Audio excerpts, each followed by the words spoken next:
Hello friends, ओम श्री गणेशाय नमः। जय श्री कृष्ण। आप सभी का स्वागत है आपके अपने यूट्यूब चैनल पर। फ्रेंड्स, आज हम आपको इस वीडियो में बताने जा रहे हैं कार्तिक मास में सुनी जाने वाली कहानी के बारे में, जिसको सुनने मात्र से ही होगी धन की अपार वर्षा और होंगी आपकी सभी मनोकामनाएं शीघ्र ही पूर्ण। फ्रेंड्स, वीडियो शुरू करने से पहले आपसे रिक्वेस्ट है, अगर आप हमारे चैनल पर नए हैं और आपने अभी तक चैनल को सब्सक्राइब नहीं किया है तो प्लीज सब्सक्राइब कीजिएगा चैनल को, साथ ही प्रेस कीजिएगा बेल आइकन को, जिससे नए वीडियो से रिलेटेड नोटिफिकेशन आपको तुरंत प्राप्त हो सके। और वीडियो पसंद आने पर वीडियो को लाइक और शेयर जरूर कीजिएगा ताकि सभी भक्तों को इस वीडियो का लाभ प्राप्त हो सके। और कमेंट बॉक्स में जय श्री कृष्णा जरूर लिखिएगा। कार्तिक मास महात्म। सब प्रकार के विघ्नों का नाश करने वाले तथा सारी सृष्टि का पालन करने वाले श्री गणेश जी तथा ज्ञान के दाता देवी श्री सरस्वती जी तथा सब पुराणों के कर्ता श्री व्यास जी तथा श्री गुरुदेव जी के चरण कमलों में नमस्कार करके भगवान की श्रद्धा और भक्ति रस में डूबे हुए कार्तिक मास की कहानी कहती हूँ। दूसरी कहानी। एक समय की बात है कि किसी नगर में एक बूढ़ा व्यक्ति रहता था और उसकी 7 बहुएं थी।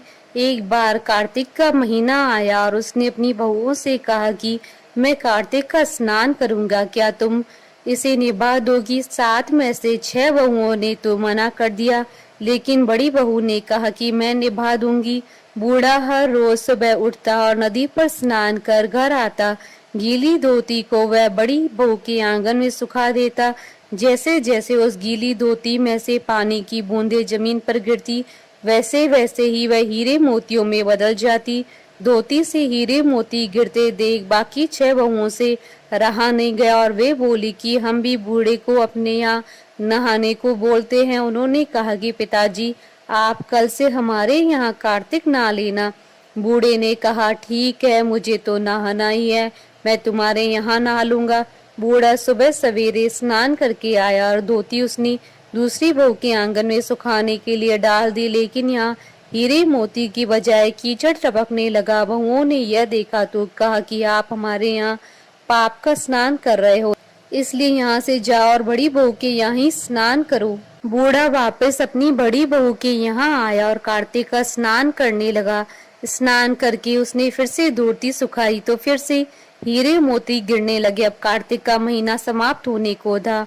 बूढ़ा चिंता में पड़ गया तो बड़ी बहू ने इसका कारण पूछा। उसने कहा कि कार्तिक स्नान समाप्त होने को है और मेरा मन है कि मैं सारे परिवार को एक दिन खाने का न्योता दूं। बड़ी बहू ने कहा कि पिताजी, इसमें चिंता की क्या बात है, आप सभी को बुला ले आना, मैं खाना बना दूंगी। बूढ़ा सभी को निमंत्रण देने गया तो बाकी बहुओं ने कहा कि जब तक यह घर पर रहेगी हम खाने नहीं आएंगे। बूढ़ा फिर से चिंता में गिर गया कि ऐसे कैसे होगा और सूखने लगा।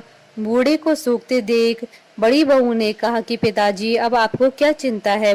बूढ़े ने बाकी 6 बहुओं वाली बात बड़ी बहू को बता दी, जिसे सुन वह बोली कि पिताजी ठीक है, मैं खाना बनाकर रख जाऊंगी। और उसने वैसा ही किया। खाना बनाकर रख दिया और अपने लिए 4 रोटी लेकर खेत पर चली गई। इधर 6 बहुओं ने खाना खा लिया, लेकिन जाने से पहले बाकी बचे खाने में कंकड़ पत्थर डाल गई कि बड़ी बहू आएगी तो परेशान होगी। इधर खेत में बैठकर बड़ी बहू कहने लगी कि राम जी की चिड़िया, राम जी का खेत, चुगलो चिड़िया भर भर के पेट, मेरे ससुर ने घर में जगह दी है और मैंने खेत में चिड़िया को बाजरा डालकर वह घर आ गई।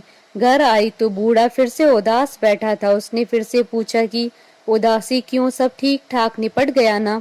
वह बोला कि हाँ, सब ठीक से निपट गया, लेकिन वह तेरी देवरानियां बाकी बचे खाने में कंकड़ पत्थर व मिट्टी डाल गई है। बहू ने कहा कि कोई बात नहीं है पिताजी, मैं तो अपने लिए 4 रोटी फिर बना लूंगी। बहू बूढ़े से बात कर घर के भीतर जाकर खाने को देखती है। वह देखती है कि जिस खाने में वह सब कंकड़ पत्थर डालती है वह हीरे मोती में बदल गए। घर की जगह महल खड़ा हो गया और धन दौलत से भर गया। अन्न के भंडार घर में भरे पड़े हैं।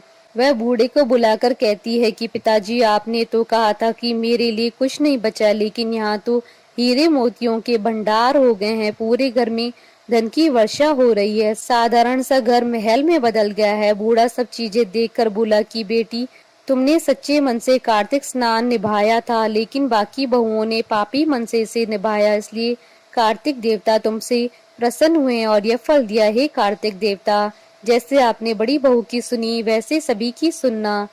कहानी अधूरी हो तो पूरी करना और पूरी हो तो मान रखना। बोले भगवान विष्णु जी की जय, सनातन धर्म की जय।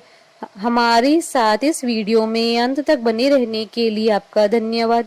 ओम श्री गणेशाय नमः। जय श्री कृष्णा।